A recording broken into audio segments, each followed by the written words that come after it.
இன்றைய வசனம் தியானத்தின் தலைப்பு. உம்முடைய கண்களிலே கிருபை கிடைத்தது என்பது நீர் எங்களோட வருவதினால் அறியப்படும். யாத்ராகமம் 33 அதிகாரம் 16 வசனம்.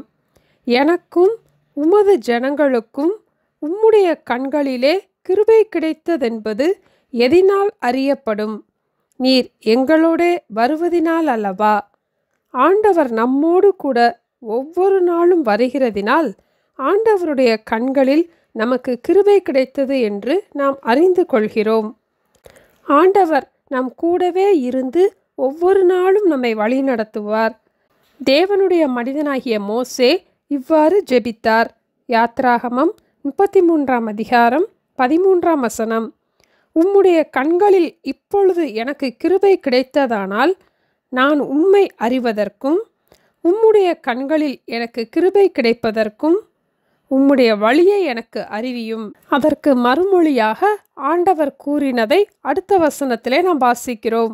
அதற்கு அவர், என் சமூகம் உனக்கு முன்பாக செல்லும், நான் உனக்கு இளைப்பாறுதல் தருவேன் என்றார்.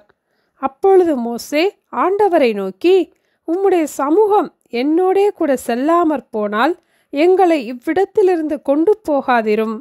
எனக்கும் உமது ஜனங்களுக்கும் உம்முடைய கண்களிலே கிருபை கிடைத்ததென்பது எதினால் அறியப்படும்? நீர் எங்களோட வருவதினால் அல்லவா? ஆண்டவர் அவருடைய வழியை இஸ்ரவேல் ஜனங்களுக்கு காட்ட அன்று பகலிலே மேக ஸ்தம்பத்திலும் இரவிலே அக்கினி ஸ்தம்பத்திலும் அவர்களுக்கு முன் சென்று அவர்களை வழிநடத்தினார். இன்றும் ஆண்டவர் நம் கூட இருப்பதினால், அவர் நம் கூட வருவதினால் அவருடைய கண்களில் நமக்கு கிருபை கிடைத்ததென்று நாம் அறிந்து கொள்கிறோம். கிருபையினாலே நம்முடைய இருதயம் ஸ்திரப்படுவது நல்லது. ஒவ்வொரு நாளும் நம்மோடு கூட ஆண்டவர் இருந்து வழிநடத்துவதால் அவர் கண்களிலே நமக்கு கிருபை கிடைத்துள்ளது என்பதை நாம் ஞாபகத்தில் வைத்து கொள்வோம். ஆண்டவரின் கிருபை என்றும் உள்ளது.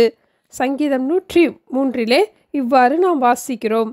கர்த்தருடைய கிருபையோ அவருக்கு பயந்தவர்கள் மேலும் அவருடைய நீதி அவர்கள் பிள்ளைகளுடைய பிள்ளைகள் மேலும் அனாதியாய் என்றென்றைக்கும் உள்ளது. ஆண்டவர் நம்மை மட்டும் அல்ல, நம் பிள்ளைகளோடும் நம்முடைய பிள்ளைகளின் பிள்ளைகளோடும் கூட இருந்து வழிநடத்துவார். என் சமூகம் உனக்கு முன்பாக செல்லும், நான் உனக்கு இளைப்பாறுதல் தருவேன் என்ற வசனத்தின்படி ஒவ்வொரு நாளும் ஆண்டவர் நமக்கு இளைப்பாறுதல் தந்து நம்மை வழி நடத்துவார். ஜெபிப்போமா? எங்களை நேசிக்கிற எங்கள் அன்பின் ஆண்டவரே, நீர் எங்களோடு கூட வருவதினால் உம்முடைய கண்களிலே கிருபை கிடைத்தது என்பதை நாங்கள் அறிந்திருக்கிறோம் அப்பா.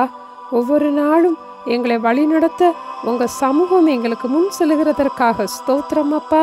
நாங்கள் பயமின்றி எங்களுடைய வழிகளிலே நடப்பதற்கு ஒவ்வொரு நாளும் இளைப்பாறுதலை தந்து எங்களை நடத்தப் போவதற்காக விசுவாசத்தோடு நன்றி செலுத்துகிறோம். இயேசுவின் நாமத்தில் ஜெபிக்கிறோம் பிதாவே, ஆமேன். Thank you. Have a blessed day.